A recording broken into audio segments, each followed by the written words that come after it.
All right, we're about to switch gears and we're going to start talking about The Revolution Will Not Be Televised by Gil Scott-Heron. So I'm going to accept 3 new people. Please mute up as you join. Please mute up as you join. Please mute up as you join. So I see Jay, Dina, I think I said that wrong, and Sterling. Okay. So specifically, we're talking about The Revolution Will Not Be Televised. So I just want to go over really quickly. I said in the beginning, if you missed it, a video you may want to watch on YouTube. I want to give credit where it's due. So I wanted to tell you the name. The person who posted this video is Soul Did It, SOLEDIDIT on YouTube. Gil Scott-Heron was credited for being a forefather to modern day hip hop. He was a poet, a musician, an author that inspired the creation of rap and neo soul. He is inducted into the Rock and Roll Hall of Fame. And then finally, a person named African Motivation and the number 4 on YouTube posted a video of Gil Scott-Heron explaining this particular poem. And in his explanation, he says, the first place that change takes, he's specifically talking about what he meant by the revolution will not be televised. Quote, the first place that change takes place is in your mind. You have to change your mind before you change the way you live in and the way you move. Okay, so with that in mind, I'm going to go ahead and take Jay about this particular poem.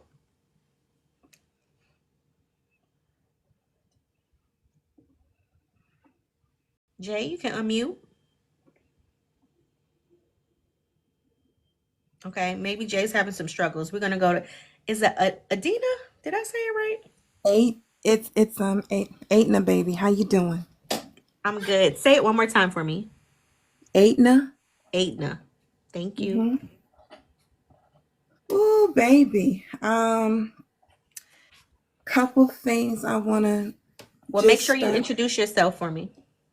The city, your pronouns, classification, and major. Okay. Well, my name is Aitna. I am in New York. I am in school for software development. I'm 42 years old. Okay. Okay.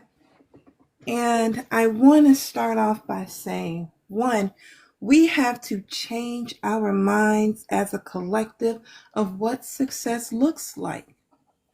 We are the most unforgiving toward each other that I've ever seen. And when we talk about the oppressor, who's worse? The oppressor is it us. Because a lot of us have like a narrow mind of what we think a good life should consist of. I was talking to a friend of mine and I said, I notice how we as Black women or Black people, we feel like we have to explain something to our European friends and family. No, we don't. Stop that. Because at the end of the day, if they did not know what they were doing, then they wouldn't know that every time they see one of us, they got to call the police or clutch their purses or whatever, what have you. Don't explain nothing to them because we're not telling them anything that they don't already know and feel. Stop coddling them. And we have a lot of trash in our own backyard to clean up. We want to hop to everybody's backyard because they look a little bit more decent than ours. But who's willing to stand up and do the work and clean up the yard? Because we have to clean up what this supremacist structure has put in. Mm-hmm. And we have to clean up what we did to ourselves and what we continue to do. I agree. And when I look at us, you want to know how we get things to change? We have to be a collective. Anytime they know that they can use one or two or three or four or five of us against us, we're losing. If they can get one of us to turn on all of us, we lost. We're losing. We lost the plot. And when it comes to upholding, like our folks to be in office, sometimes the best candidate that we can hold up don't have a college degree. They might just have human decency and common sense. What's wrong with that?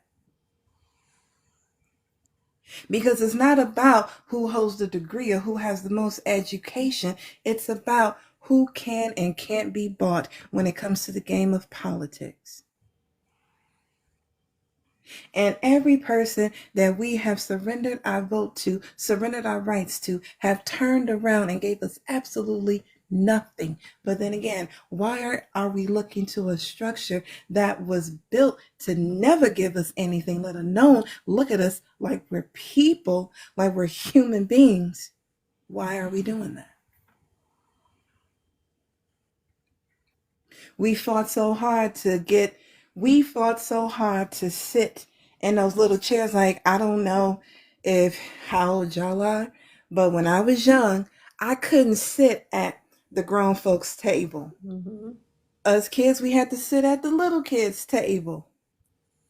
Why in the hell are we fighting so hard to sit at the little kids' table that they prepared for us? Mm-hmm. Because we're not sitting at the table, we're sitting at the little table that they put to the side.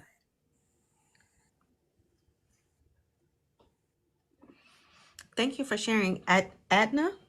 Aidna, yes. Adna. I'm gonna get it. I'm gonna get it right. I'm gonna practice. I'm so big on saying people's names right. I apologize. I'm working on it. Sweetie, I'm still, Thank I'm you. still with it. All right now. Thank you so much for sharing. I appreciate that. I do think the work for everybody is internal, right? And so for white people, I want to clarify: Black people don't need you to save them. Right? I don't need you to save me. I need you to get your shit together. I need you to stop being racist, because racism is not my problem, is your problem, and you need to figure it out, right? Also, Black people, I agree. We need to take back our power, and that looks differently for everybody. But I think there's ways in which when you walking down the street, you don't get out their way. You know what I'm saying? You stop, like you said, sis. You stop explaining yourself to people when they ask you where you are, who you are, and what you doing. Bitch, if you don't mind your business, right? There's a level of taking your power back that needs to happen. But I also want to clarify, for me, it's not an all sums game, right? There's always gonna be a Clarence Thomas. I think somebody said there's always gonna be a Clarence Thomas and a Candace Owens. They always gonna exist, right? What's the dude from Uncle Ruckus? They always gonna exist, and I can't sacrifice the power of all my people for those three. I don't want to say what I want to say, okay? So it can't be an all sums game, but absolutely, we need to do some internal work and hold each other accountable to better, to what we know is better. I'm gonna try Jay again. Jay, you want to try again?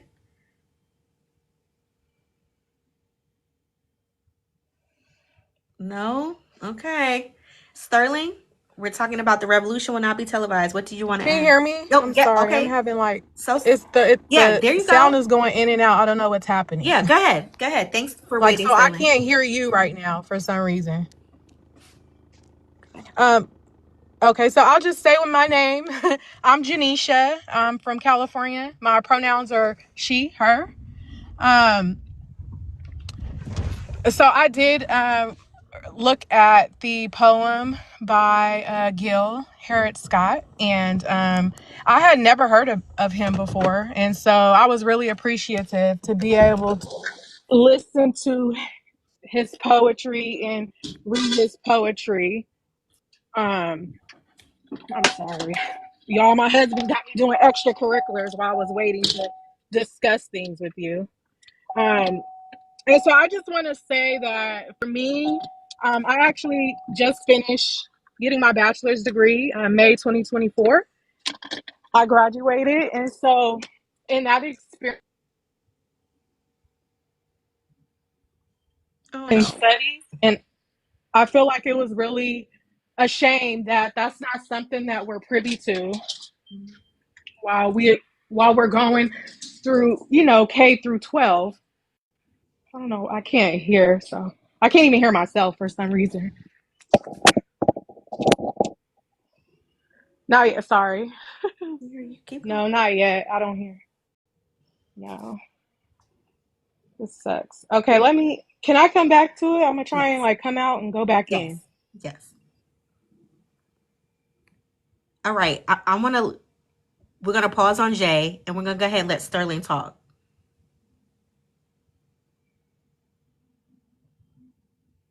Don't nobody want to talk now? Now Sterling done pause. Why is everybody playing with their phone? Okay. Okay, Hello, can Jay is can you back. hear me? Yes, Jay is back. Okay. Okay.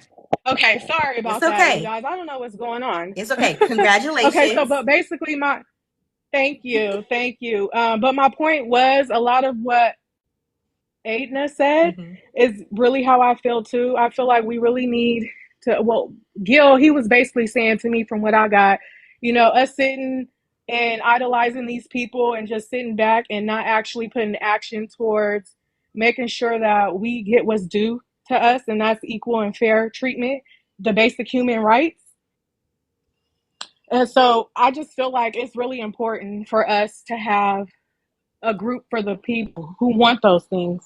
And I think we also need someone that can't be bought, like she said as well. And I think that's the only way that we're going to be able to get somewhere. Is when we are like-minded people and that we can do things together, as a whole, to make sure that they don't continue to rob us of our dreams, rob us of the little pennies that we have. It's not right Mm-hmm. that they want to keep putting money in their pockets while we work very hard for our families, and we continue to have to give, but we get nothing in return. And like how you explained about your mom working for so long and being embarrassed to ask for help when she really needed help, it shouldn't be that way. The programs are there for a reason, and we should be taking care of our elderly because they put the time in and the money in. And I know when it comes to me and it's time for me to be able to collect on what I'm due, it won't be there because they constantly spend, and they taking care of other countries and not our own. We need to heal us first before we start putting our nose into other people's business and taking care of other people's um, problems and issuing them weapons. But I don't want to keep going on, and I want to give Sterling the time to talk, but I just wanted to say my piece on that. So, but I just feel like it comes to us knowing our history. Like Black people, we need to know our history because your minds will open, and we won't be conditioned with the white man's ideology like we have been for thousands of years. So that's it.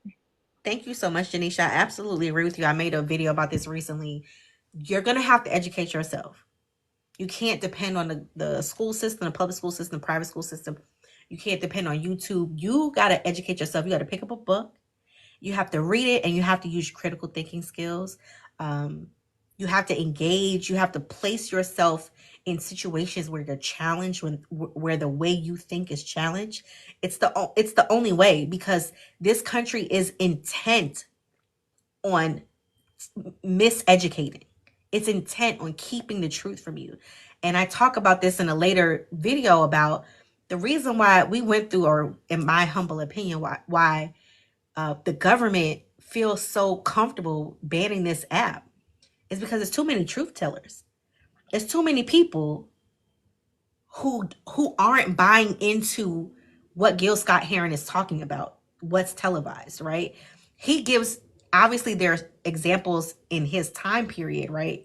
But he's giving examples of actors and famous people of his time, and he's basically saying, stop looking at them for the revolution, right? And I think that's such an important part of this conversation I haven't heard anybody bring up, which is this expectation that celebrities and athletes are supposed to be who we look to do the right thing. So like blaming Beyonce and, being mad at Carrie Underwood. And I'm not saying you can't feel how you feel, but at the end of the day, the revolution will not be televised, right? At the end of the day, Beyonce is not starting a revolution.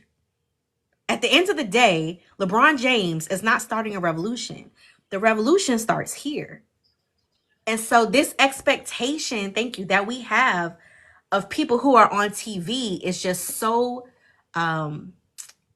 it's such a facade. And I think what it does is, thank you, it operates as an alleviation, right? So like I can say free Palestine, and then if Beyonce doesn't say free Palestine, I could be mad at her, and then I can make my protest about the fact that she won't free Palestine. And what it does is it alleviates me from having to do anything about freeing Palestine, right? Because then my conversation can be about B and Massage Noir. That's my humble opinion, right? But to Gil's point, the revolution will not be televised. It will Can be I live. add something? Yeah, absolutely. Adna. Yes, See, I told honey. you I was gonna get it right. I'm a quick learner. So I wanted to add with the celebrities. Let me tell you something. There is a reason why there's more of us in entertainment than there are of us in sciences. And that is where another disadvantage, that's the biggest disadvantage to the community. You want to know why? Because where's the research when it comes to certain cures like cancer, diabetes, and things like that? When they go out and they do these experimental trials and researches and things like that, how many of us are included? That is one. Two, why are we looking for celebrities to do anything? They're doing their job. Adna, I'm gonna pause you for a second, y'all. I'm gonna run to the restroom really quick. I can still hear you. If Adna is finished before I come back, Sterling, you're welcome to jump in. Okay, go. Thank you. All right. So, I just want to add that, like, we look to the wrong people to be leaders because they're not created to be leaders. So we have to look to ourselves. We have to look to the people who are on the ground floor. Another thing that I notice is that we have to stop taking advantage of each other. We take advantage of each other so doggone much. I'm talking from one thing to the next. Oh, give me $2,000 so I can coach you how to love yourself. If you pick up God's word, that tells you all that you need on how to love yourself. We got to stop looking without and really start looking within and tapping in. We got two good things going for ourselves. We are here in the physical, but we're also spiritual beings. Everything that we say out of our mouths have power because of that one fact. And when we take everything that we do, every step that we take God out of it because somewhere, somehow we feel like we got it when we don't have it at all. And I'm not a religious person. I'm going by my own experiences and things that I have seen. Because there's a difference between the white man's Christianity that was given to us and the love of God real that's God. coded in our DNA. Absolutely. I love the part where you said we got to stop taking advantage of each other. We really, it's capitalism has done between Christianity and capitalism, we be down bad. And you're right. We do have to stop taking advantage of each other. Yeah, like we are over here selling ourselves for a Birkin bag, for a Michael Kors bag, for all of these name brand things, and the what is it? Jeez, oh Bill, The baddies. That's the one that just gets me the worst. Zeus TV. Yeah, A bunch like of us that. acting a fool just to be bought. and perpetuating what they've put out there, the stereotypes, Stereotype. just Yes. just for a check.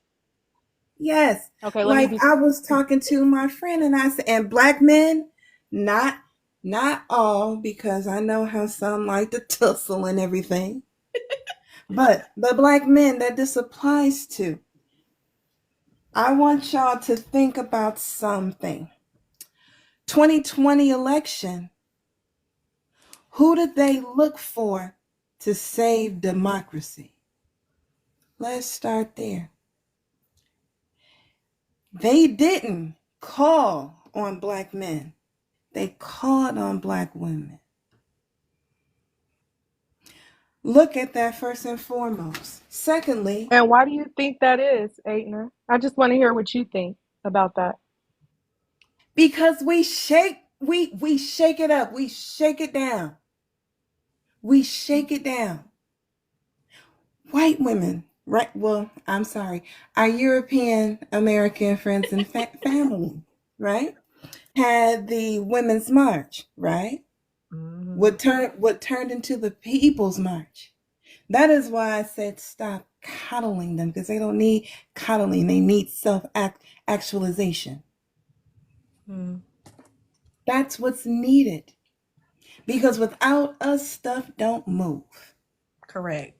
There was a few black men who said, I guess it was like a vote or a panel or whatever, where black men were asked, like what would get you to vote for Kamala? And some of them said, get rid of child support. Yeah. Nothing Yeah. else. Nothing else. Nothing about your community where you stay. Nothing about anything important. Just get rid of child support. What? Uh, And the and then argument not to only not want to take care of your children is a wild take. I'm a pause everybody because Sterling has been very patient and I want to give her opportunity to speak. So I'm gonna ask Okay. both of y'all to mute and we're gonna let Sterling speak. And then after Sterling speaks, I'm gonna add some people from the queue, okay?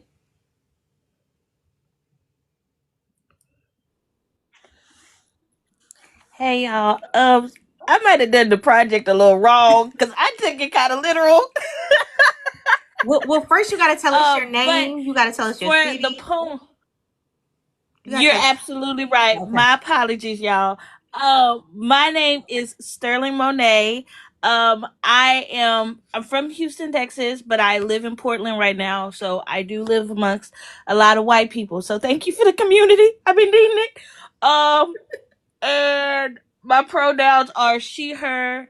My classification is it's business right now, y'all. I might change it, but that's not y'all business. Let me mind it. And then my major. Oh, I just said it was business, and my classification. I'm a freshman. Okay. Uh, um, and as for the poem, I've been taking notes about what you ladies have been saying. And also, I took some notes about what I read from the poem. So I want to start with that. So the poem, The Revolution Will Not Be Televised. Hopefully, I listened to the right thing. But I heard it a little differently. What I heard was the broken heart of an optimist.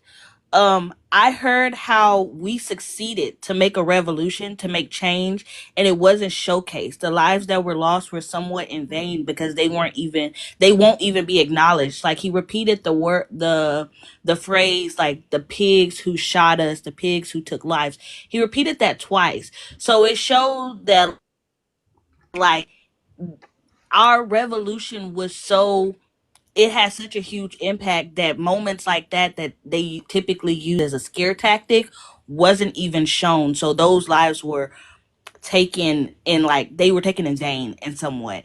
And at the end he said it will be live. And of course there's a beauty in being live and living in the moment.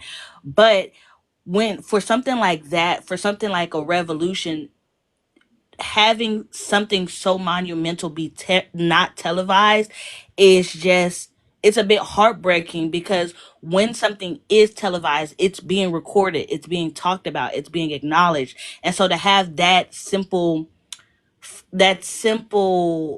right of a revolution be stripped from our movement was I've heard it as like a heartbroken moment. Like, after all this time, after all this hard work, after all this struggle, after all this abuse, we don't even get the acknowledgement. We don't even get the showcase of our pain being televised. And I could have really misread that after listening to y'all. I think that is a but that is great what I read. takeaway. I didn't see that at all, but I absolutely Thank see you. it the way that you're talking about it now. And I want to ask you a question. So with that in mind, right? I talked about Yes. this earlier. I know some people came in late, but I was talking about like this idea of things being impactful because of what came before it, right? So like this poem was impactful because of what was happening at the time.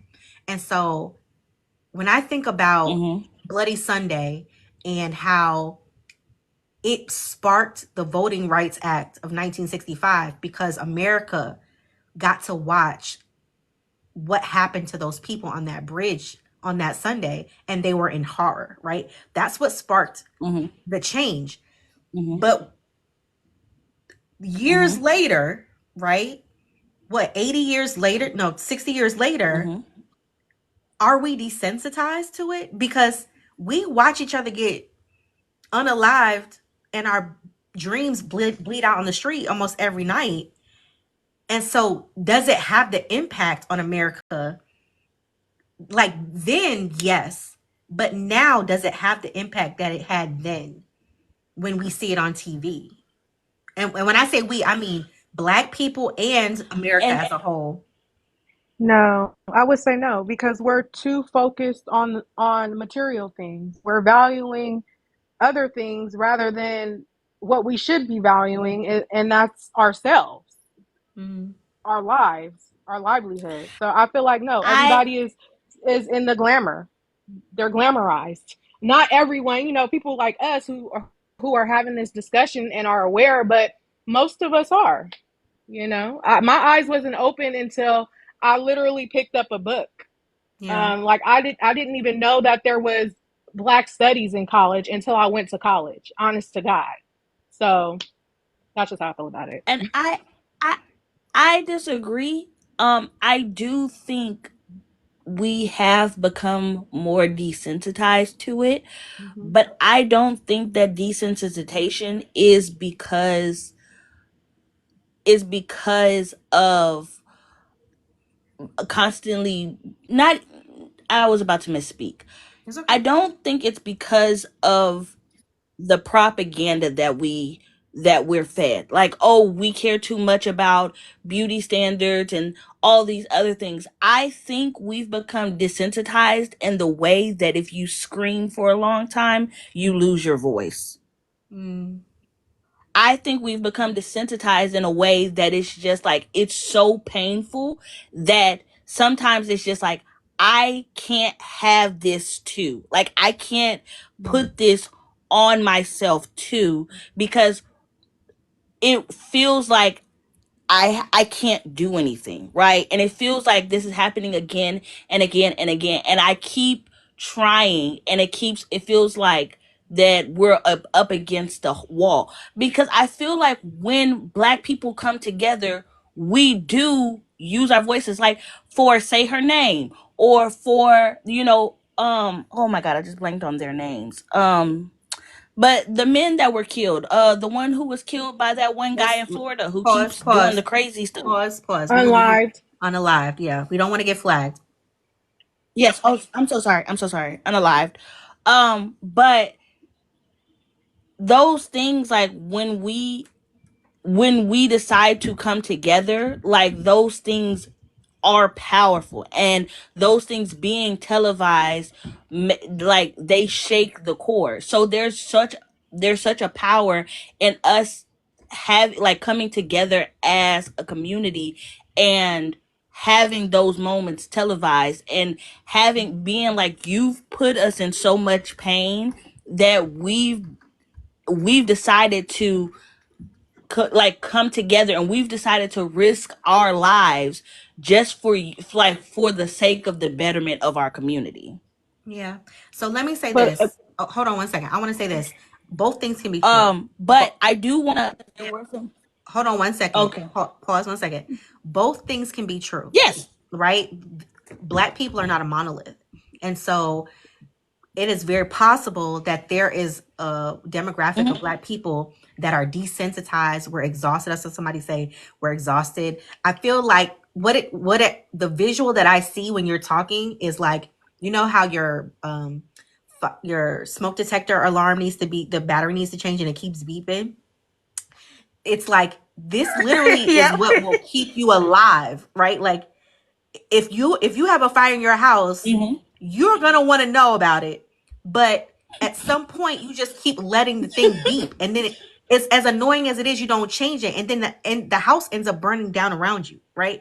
And so I feel like that's the visual I have. But also, I do think there are people. I think different people have learned to cope different ways, and so there are some people. I think it was Jay that was saying that have become this, like, I'm only about me and what I can have and what I can get. And I think there are a great deal of people that have coped in that way to exclude themselves from community and only be worried about themselves. I think both those things are true. I don't think it's one or the other. Yeah. So did you want to add anything else, Sterling, Monet? No, not at all. Oh yes, I was gonna say I don't think it was one or the other at all. I wholeheartedly agree. But I don't think that the selfish people or the people who are open to these ideals or open to having a community, that's not a new thing, right? We've had the guys who would tell on the other enslaved people. The people We losing you. who We losing you. You still there? are state our new concept. Yes. Oh, I'm sorry. Can you not hear me? Yeah, you have a red bar, which usually means you have really low reception. So maybe mute and come back. There you go. I turned my Wi-Fi off. Can you? Okay, I can hear you now. Go ahead. Okay. Just gonna say, I don't disagree at all. However, I also don't think it's a new concept. So, like I was saying, like how there was one enslaved person that they kind of hired to tell on the other enslaved people and have a watch out on them, or like our Stacey Dash, how to us she's just like this huge opposition to our community, but in reality, it's just like she was given a platform. So, can you hear me? Yes. Ugh.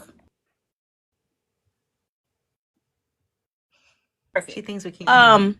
But anyways, I want to wrap it up. I don't want to talk your ear off. I want to say that I can hear. Can you hear me? Okay. Yes. Can you hear me? Can you hear me now? Yes. Yes. Okay. Okay. Perfect. So, I'm so sorry.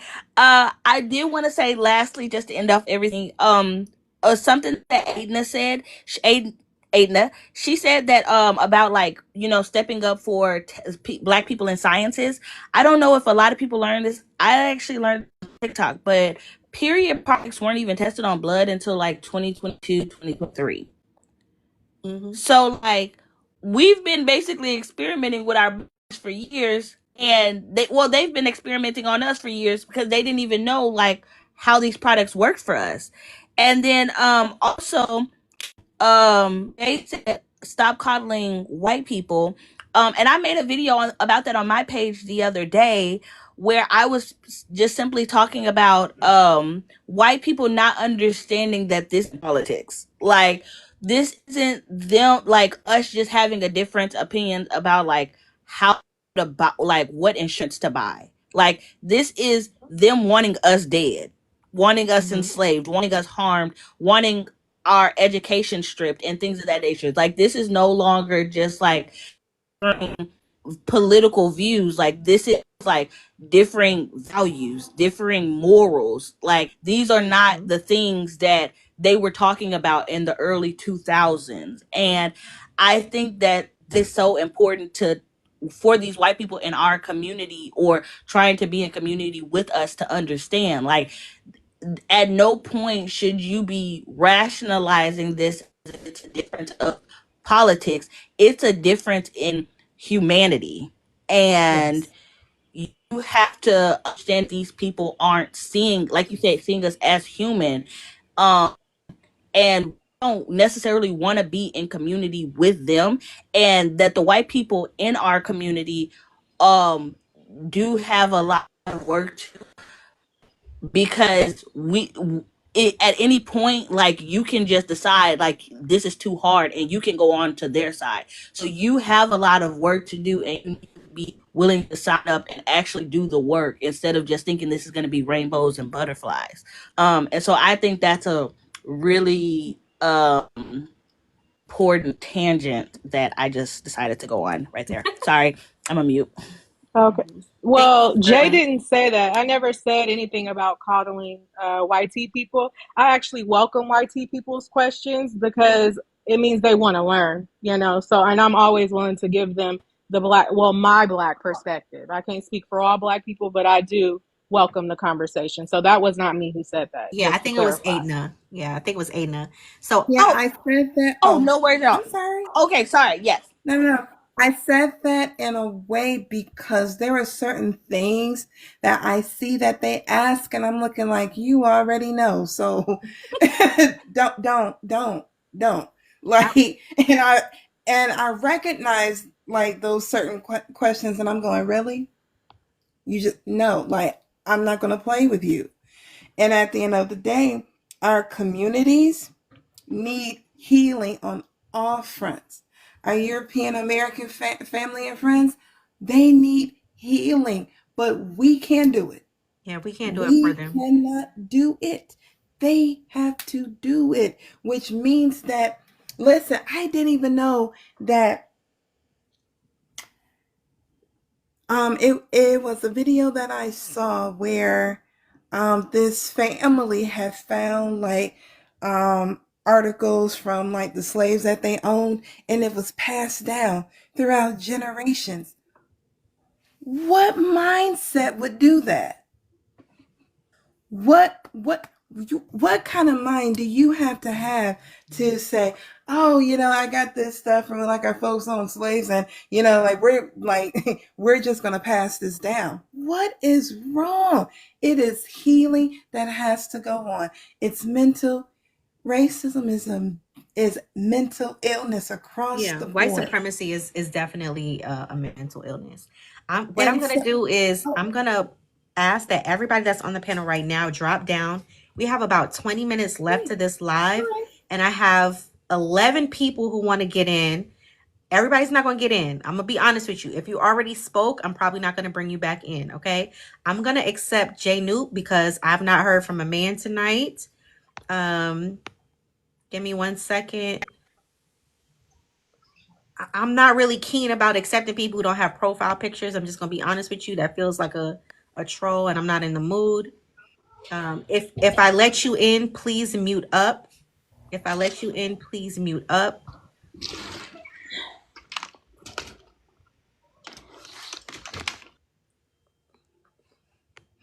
Bear with me.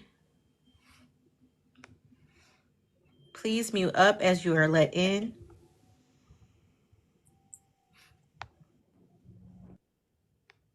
All right. Let's see. If I let you in, please mute up. Okay, I can do it. All right, Kelly, you can go ahead and speak. Yes, ma'am. My name's Kelly. I'm from Houston. My pronouns are she, her. Uh, my classification, sadly, is unwhitewashing my history. Okay. I'm sorry it took me so long to get here.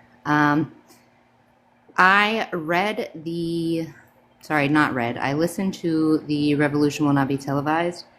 And again, I heard the same thing. A optimist he was tired.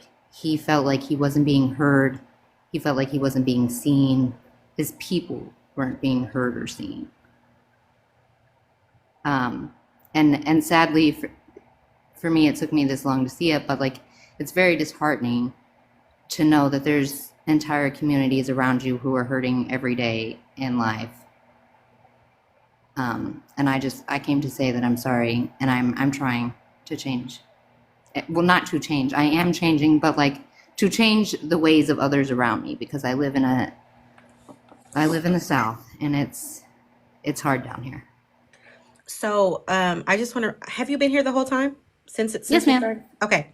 So Well, not since we started, but like, well, since the beginning of this live, I mean. no, since like halfway. Okay, got you. So I'm just going to reiterate some things because I think maybe you missed it, and that's okay. So my name is Brandihelena, Direct Discourse, right? And so part of that is I don't coddle white women. I speak directly. And so I want to encourage you to join our anti-racism book club that Day and I started. You can just go to the link in my bio and tap that first button that says join. There is a fee. If you can't afford the fee for whatever reason, we do have scholarships available for some people. You can just email us.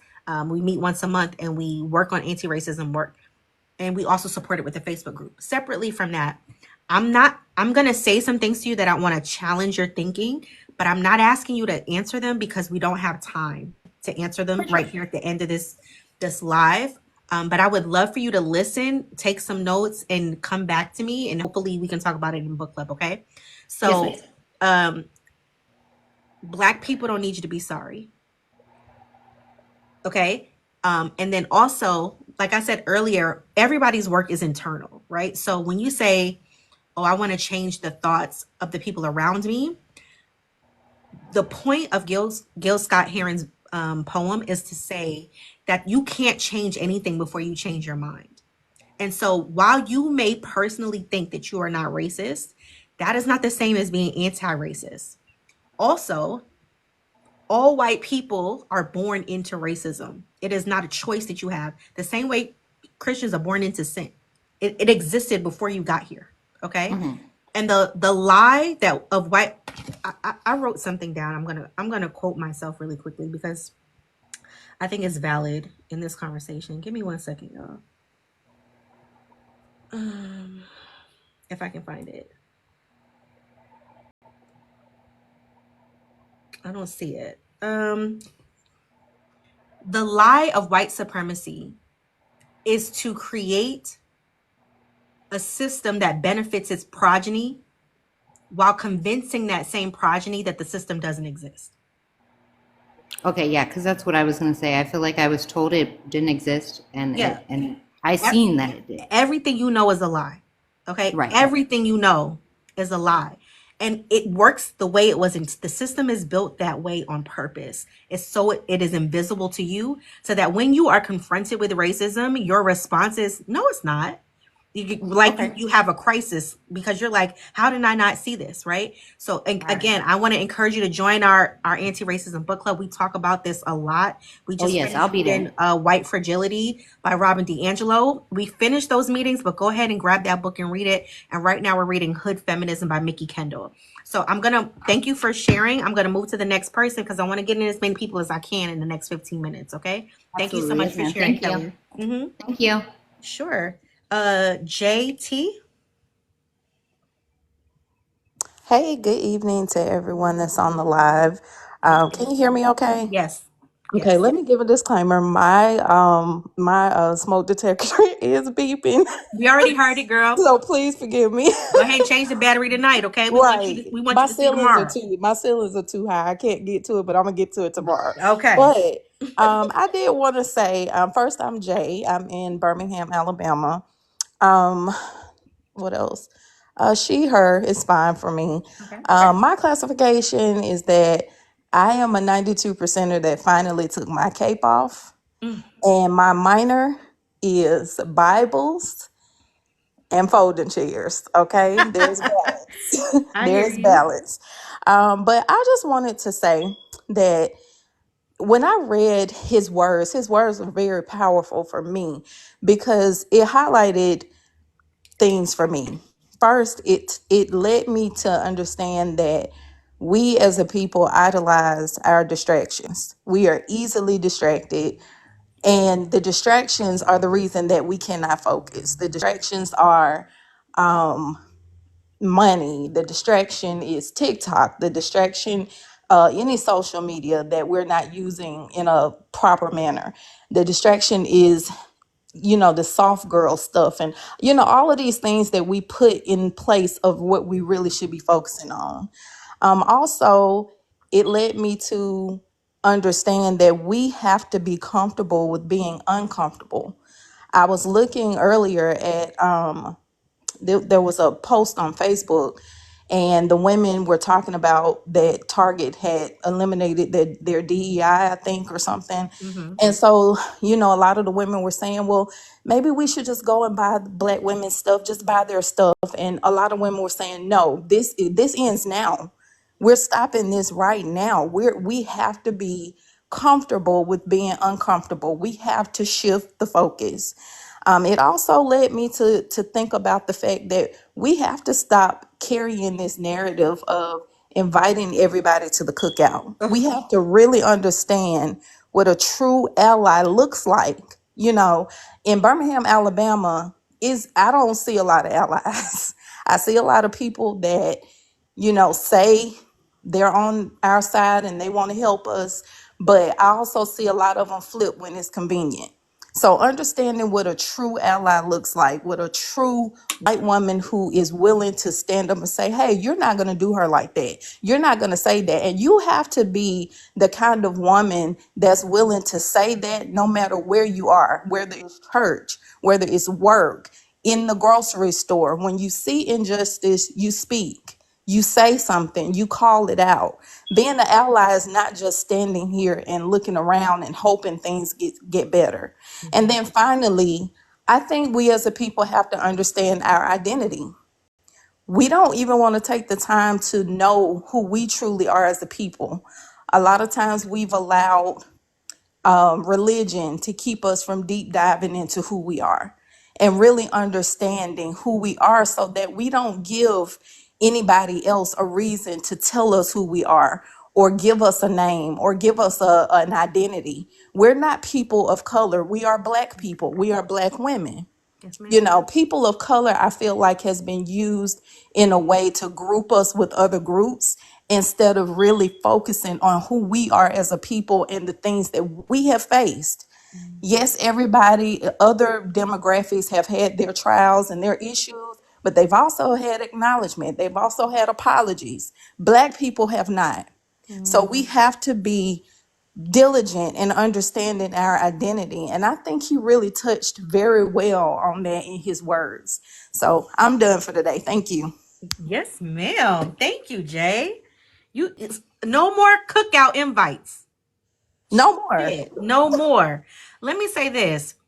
I don't believe a person can self-identify as an ally. I don't believe a person can self-identify as an ally. Agreed. Okay, if I talked to my book club this month about this.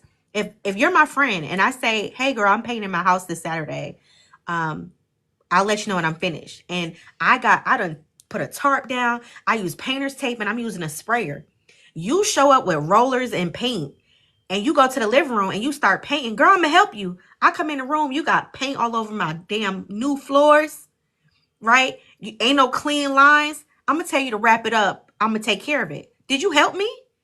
Because now I gotta clean up behind you. And I still gotta paint the wall. And I think a lot of times allies, that's how they show up. They don't ask or use context clues to find out what's going on or what help you need. Instead, what they do is jump in and assume what your needs are. Because if you would have told me you wanted to help, I would have told you, girl, I got it. Just bring the wine, right? So you don't get to tell me you help me, and I'm looking at the mess I got to clean up. And that is really how a lot of allies show up. And then when you correct them, they get offended. How dare you correct me when all I was trying to do was help you. I didn't ask for your goddamn help in the first place, right? And so that has been my experience with allies. If somebody calls me an ally, I will accept that title gladly. But it's not something I get to say about. Like when I advocate for trans folk, I let trans folk tell me, Thank you for advocating. Thank you for being an ally. I wear that as a badge of honor, but I don't walk around toting I am a trans ally, because the minute I misstep, everybody got 21 questions. And be clear, I'm a human being. I'm going to misstep, right? So just remain teachable and don't self-identify as an ally. Let people tell you you're an ally. Thank you so much, Jay. I'm going to move on to Icy Nick. Hi. Hi, how are you? Hi. I'm good. I'm Nick. I'm just going to say in Atlanta. I'm outside Okay. of Atlanta, Georgia. I go by they, them. Okay. And I am currently a stay-at-home parent to a medically needy child. I do have a degree. I'm a Bachelor of Science in Public Health. Okay. And reading most of this week's and listening to this week's stuff helped me understand a lot more. I hear it on TikTok. I grew up in Iowa where redlining was a thing and very impoverished area. So everybody took care of everybody, very diverse culture.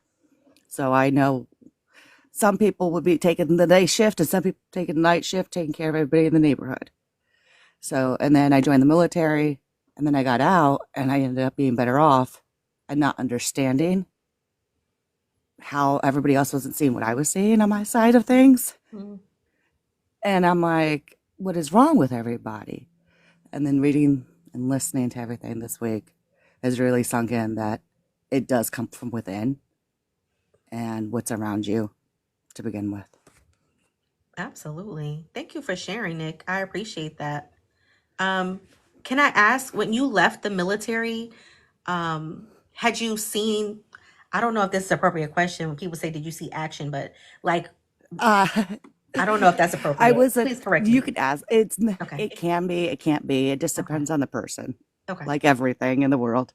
I was a hospital corpsman, which Okay. is like, it varies from like a CNA section of Okay. nursing all the way up to like a nurse practitioner. Okay. So I did a little CNA work in a hospital for a while, and then I got stationed in Japan, and they considered it a deployment because we constantly monitor China and South Korea That's over so there. interesting.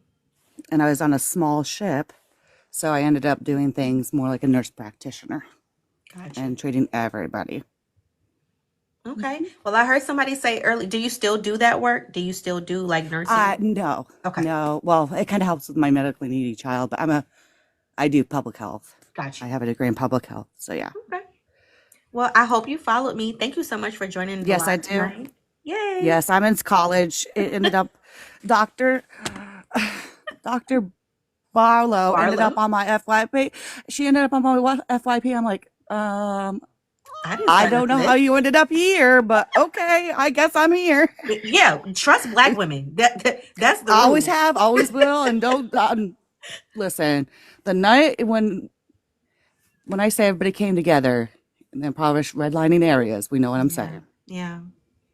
So yeah, I know better. My aunts and my mommies took care of me, and we listened to grandma. Yes. Mhm. Yes. Thank you so much, Nick, and thank you for your Thank you. service. Thank you for having me. Have a good night, everybody. You too. All right. Is it Shayla? My Shayla? My Shayla. I know it's Shay. Oh, Shay, you still there? You gonna come off mute? Okay. I am going to listen. I'm willing to go 15 minutes over. I have quite a few people that everybody is not. It's not gonna happen. I'm gonna accept. Please mute up as I accept you. I'm honestly not going in no type of order, y'all. Please mute up as I accept you. Please mute up as I accept you.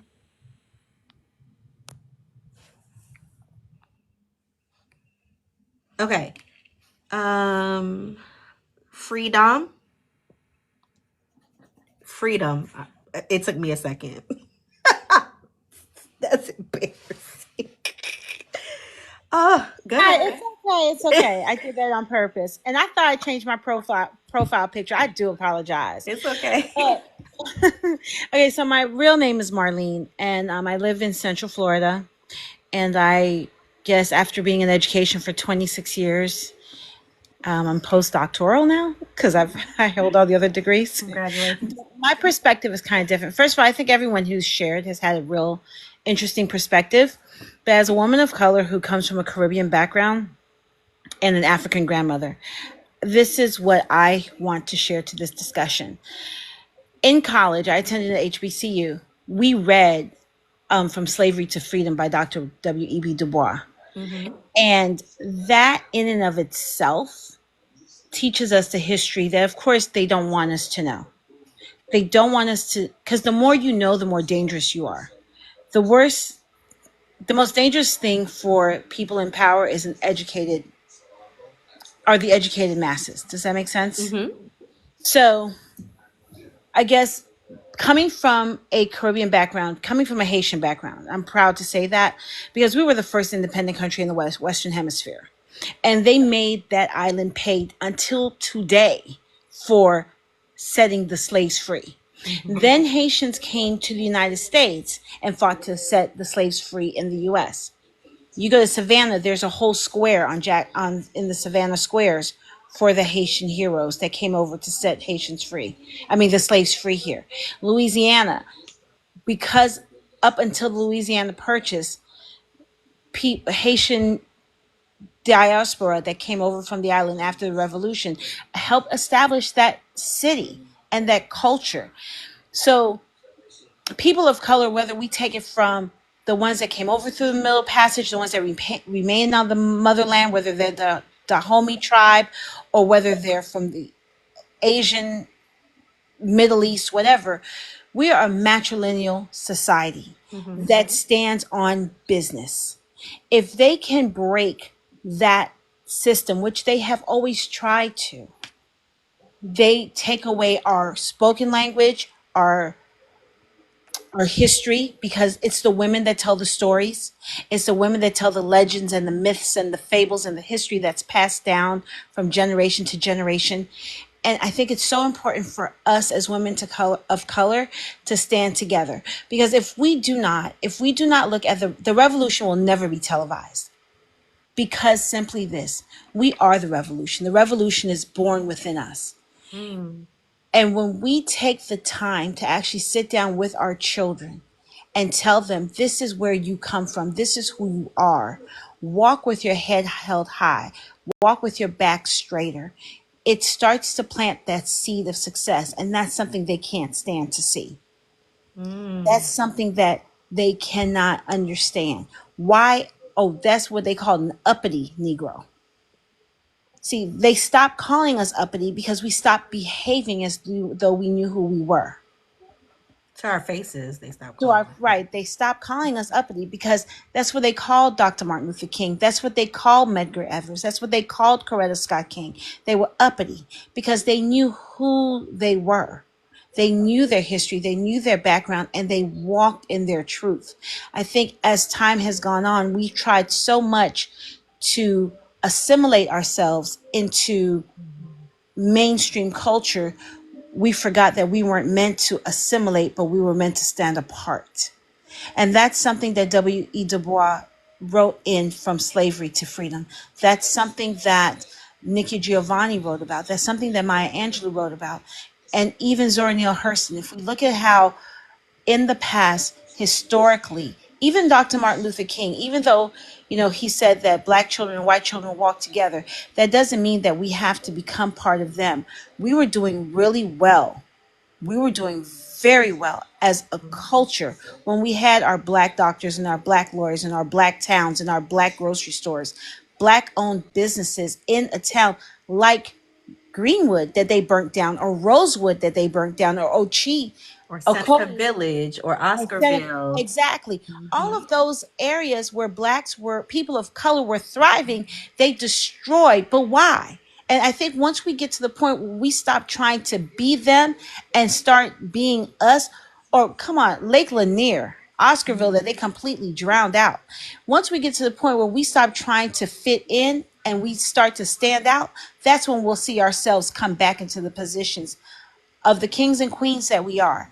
And that is their greatest fear. That's where we become their greatest threat. Mm-hmm. Because if they can take away critical thinking, if they can take away the books, if they can take away the knowledge, for lack of knowledge, my people will suffer. And that's not about scripture and knowing a God. That's about knowing oneself. Once you have knowledge of self, there's nothing that they can do to you. And I think this whole discussion that started with Dr. Barlow and Hillman talk, is that what we're calling it now? Yes, Hillman Yes, okay. Top. I've always wanted to go to Hillman. I'm so proud. Anyways, but even though I'm a proud alumni of a HBCU, yeah, Hillman was always the move. But neither here nor there. I think once we get to the point where we start to understand that knowledge of self is everything, we become unstoppable. And as long as they can divide us, as long as we have Candace Owens and what's that boy's name with the big teeth? Tim Scott. I'm sorry. I don't know his name. But you know who I'm I talking know who you're about. talking about. Yeah. Right.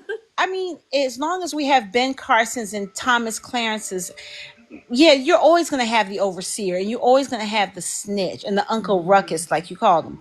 But if the masses come together like Harriet, and if the masses come together like Plessy versus Plessy's versus Ferguson, the masses come together like John Lewis and be good trouble, baby, we would be an unstoppable force. And that's what they don't want to see. What they're scared of, they're terrified. Absolutely. Freedom, I wish I could see your face. Y'all make sure. I'm going to change my profile picture again. I promise you I'm not trolling. I thought it updated, but I will change it for the next discussion. But that's all I really wanted to say. Everyone have a blessed night. Thank you so much, Freedom. I appreciate your input. It was very, very impactful. So listen, there's quite a few people in the queue. I'm not going to get to you tonight if you're not already in the panel. I'm so sorry. But this is what I am going to do.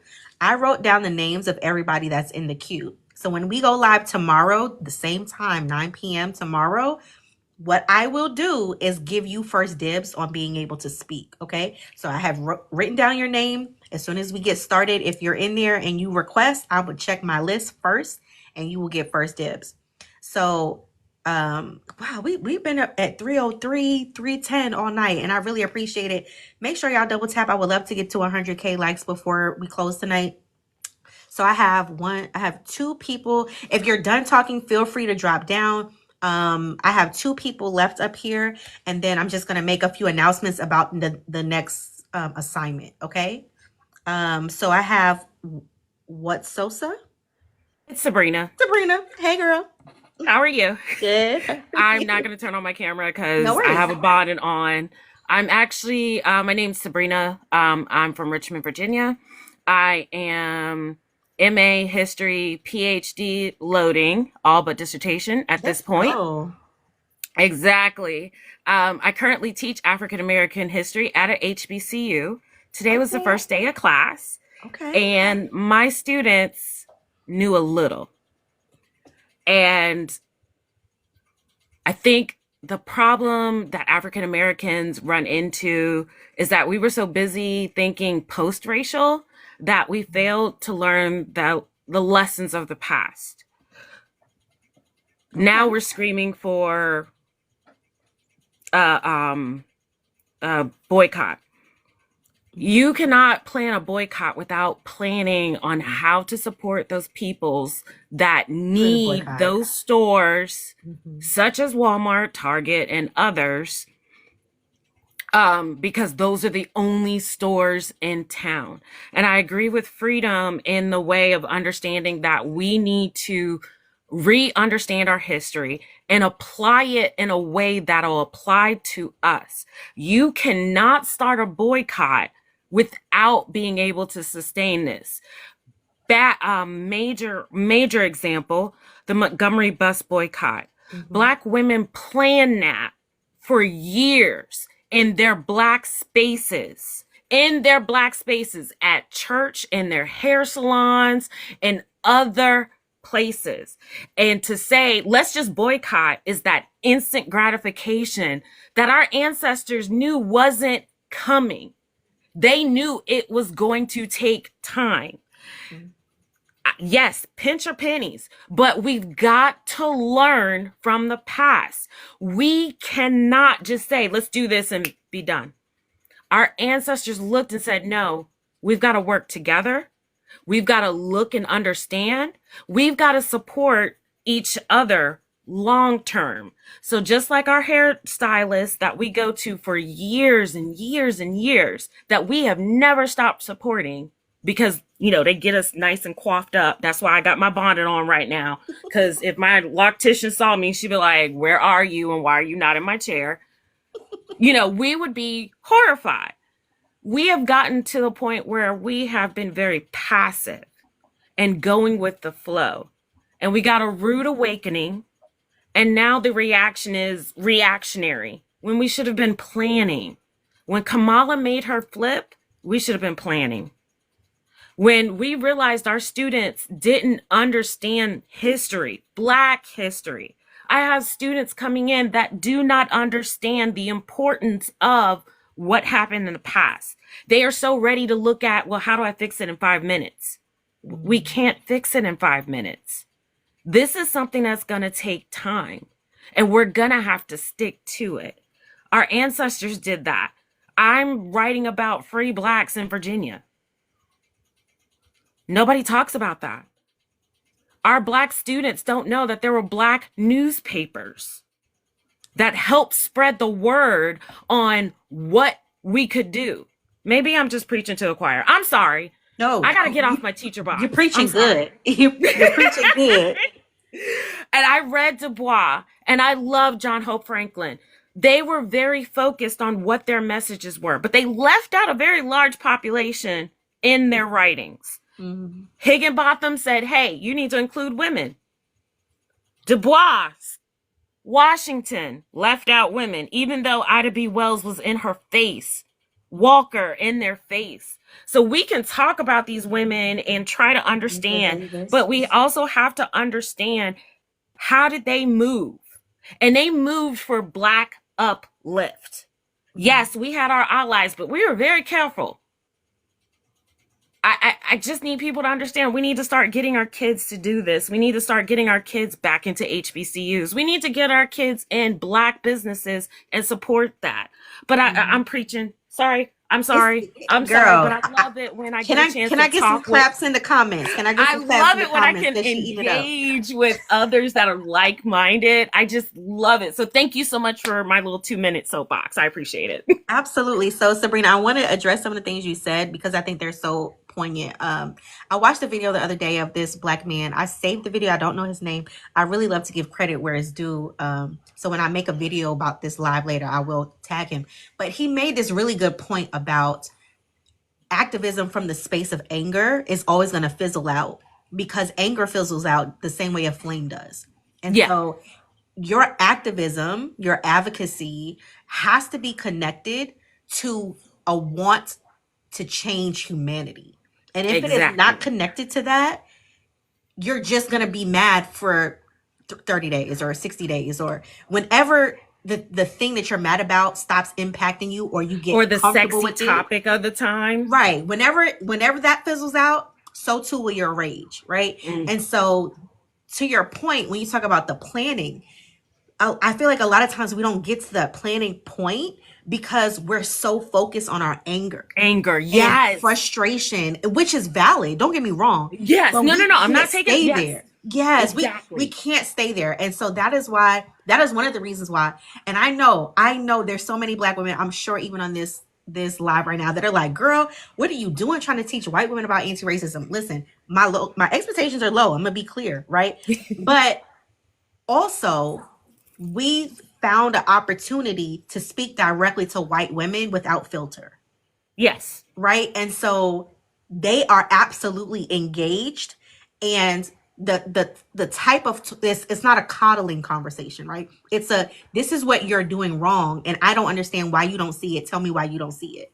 Like putting them on the spot, right? And the point of the venture was to find a way forward and not live in our anger. That was healing for us. Yep. To not live in that place. And so I would encourage Black women to find your thing, right? Find your thing that you can be consistent with, that you can be steady with, that it speaks to your spirit, that it pours into you, right? It pours more in than it takes out. And that is the change you will see in the world.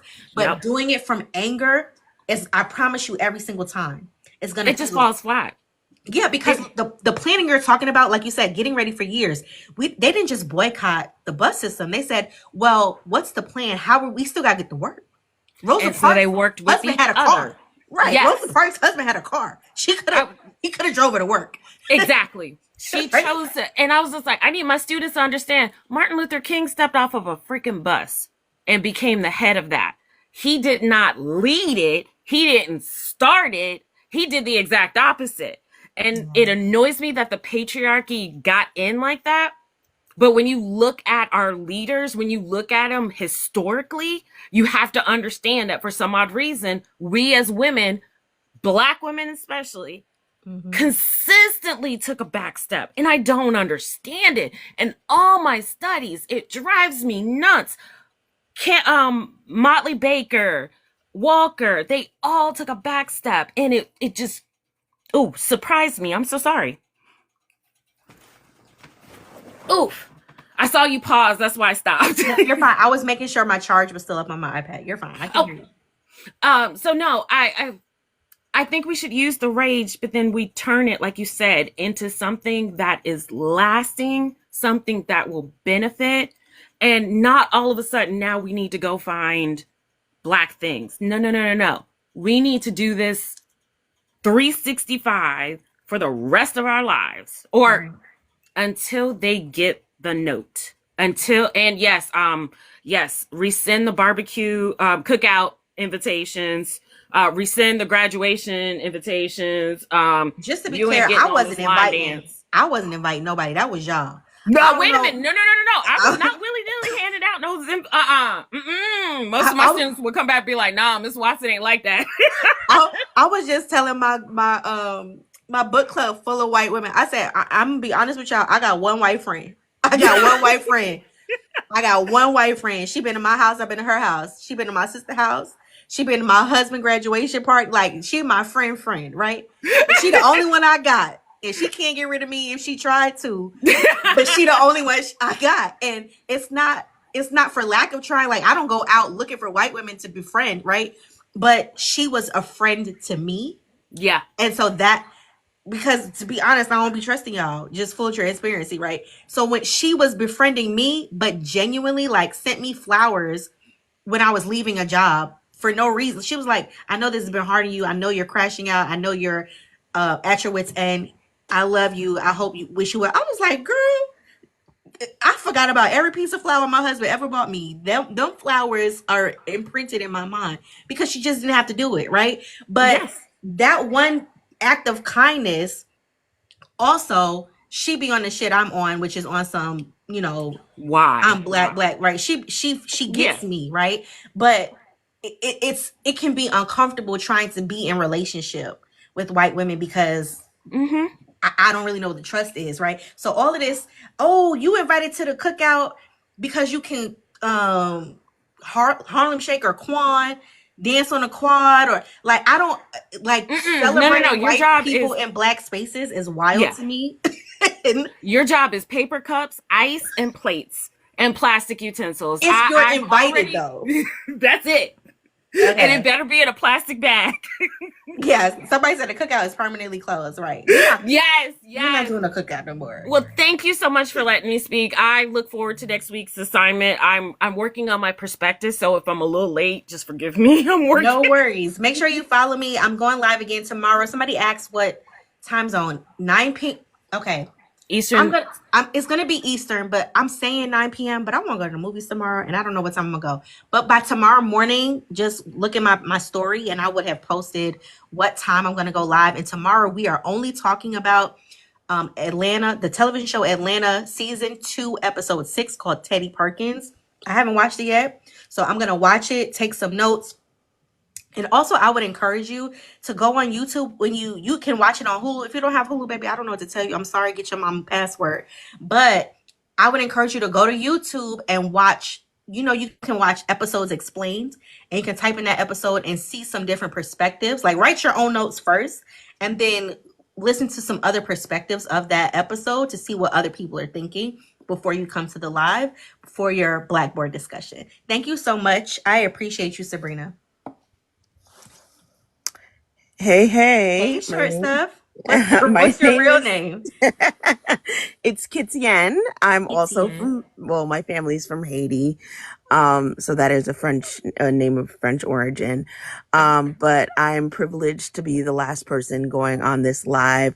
I've enjoyed all 2 hours of this. I've literally been on since the beginning, and this is a master class on how to run a live. So thank you so much to you, Brandy. A couple people said that in the chat, and I wanted to amplify that because this was really impressive and really amazing. I'm also thoroughly impressed by all the Black women and other creators that have come together in such a short amount of time to even bring us this Hillman Talk University, the TikTok campus. So thank you guys for that. I'm a student this semester, even though I have the credentials to be a professor, but I'm going to take a back seat. I have a bachelor's in criminal justice, a master's degree in criminal justice leadership, and a Juris Doctorate degree. I currently work as an attorney. I am going back to Hillman Talk for my a second bachelor's. I am undecided as of yet. That makes me a freshman. I'm thinking I'm leaning towards finance because a girl needs to figure out how to get paper. I've done everything to this day in support of my community. I'm a former public defender, and before that, I did some organizing and some social justice work. I actually come at anti-racism through the restorative justice lens. I did my thesis dissertation on that, whatever, during my master's degree program, and actually have run and still do run restorative justice circles. I really appreciated this whole conversation. I've actually heard the revolution will not be televised when it's been intersposed over some other music that I feel like I've heard it in the club before. I've heard it at just like at lounge sessions when people are, it's like the revolution will not be televised. So I definitely have heard it before, but I've never read the whole thing. And it was beautifully written, very well done take on on that moment, and of course the parallels exist there too.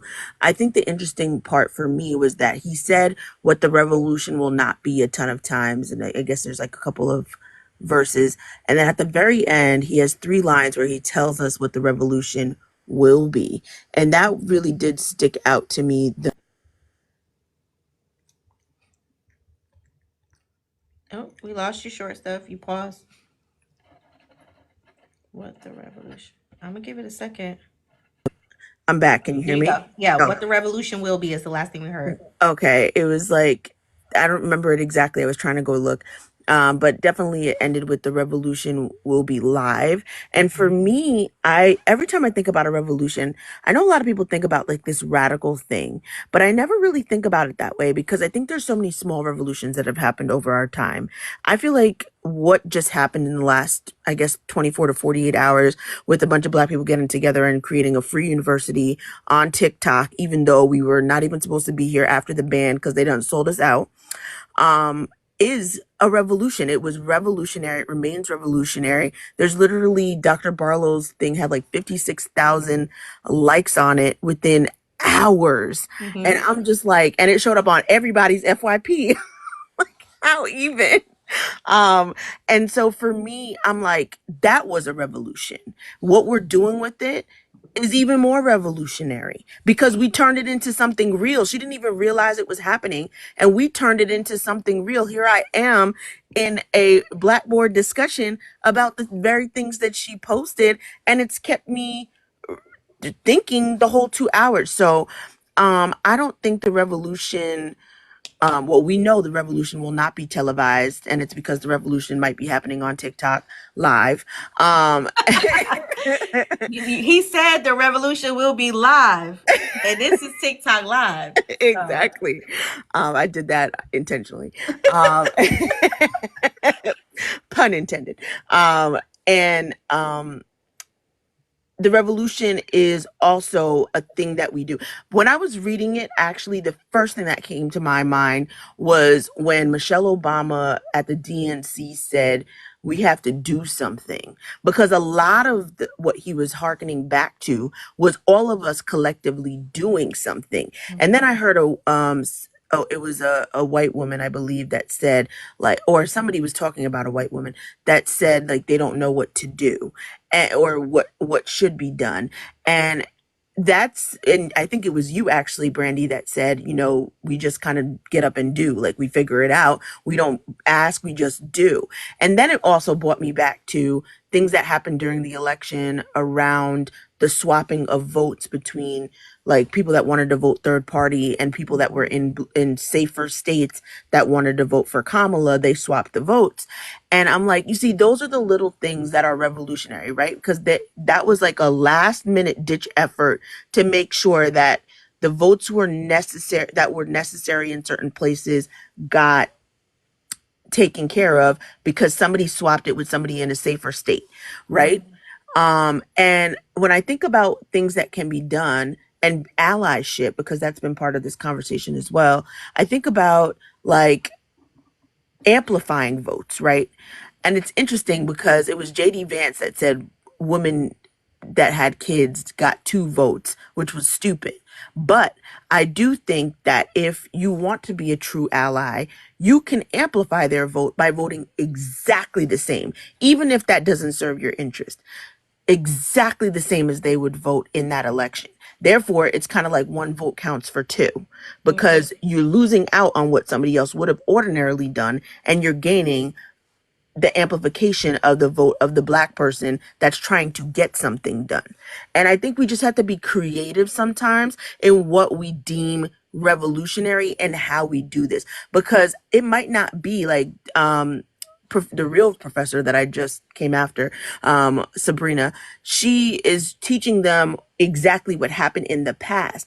And because we have different tools at our disposal, we might need to figure out how to do something different now. We might have to bring different tools to bear and different skills to bear in order to effectuate a revolution. Maybe our bus boycott is our TikTok boycott, but we just have to be willing to get together. And I just gonna close out by saying Isaac Hayes keeps on saying like, and he's the CEO of Fanbase, and he's a Black man, and he keeps on saying, I just saw him post the other day, and I am on Fanbase.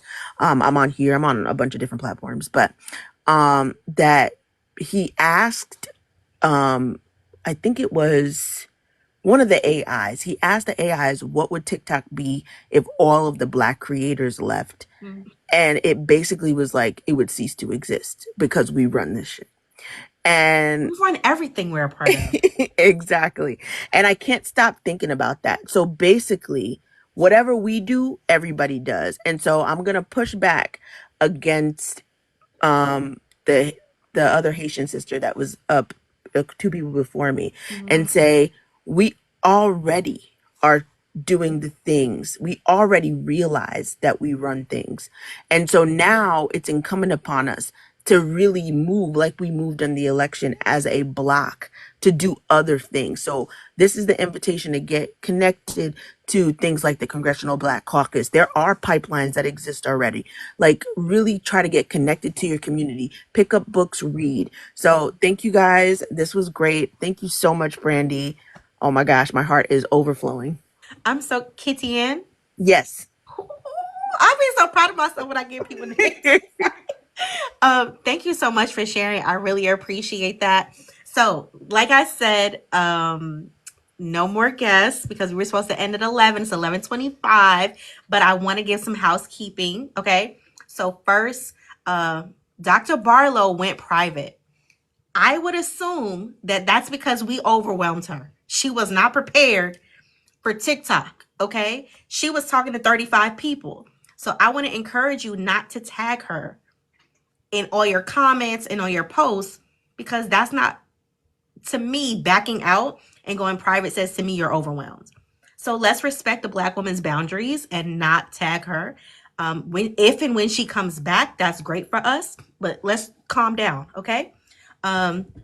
Moving forward, after today, I will be going live tomorrow and Sunday. Tomorrow's live will be about specifically the Atlanta episode, season 2, episode 6, called Teddy Perkins. That is the only thing we will be discussing. So I doubt that the live will need to be 2 hours, but I probably will sketch out 2 hours for the live, and then we'll see how things go. Sunday night, there's a quiz. We have a quiz next week. I don't know how we taking the quiz, but there's a quiz. Maybe I'll make a quiz. I don't know. But the quiz is on the 13th, which is a documentary, excuse me, directed and or produced by Ava DuVernay. And so you can find that on Netflix.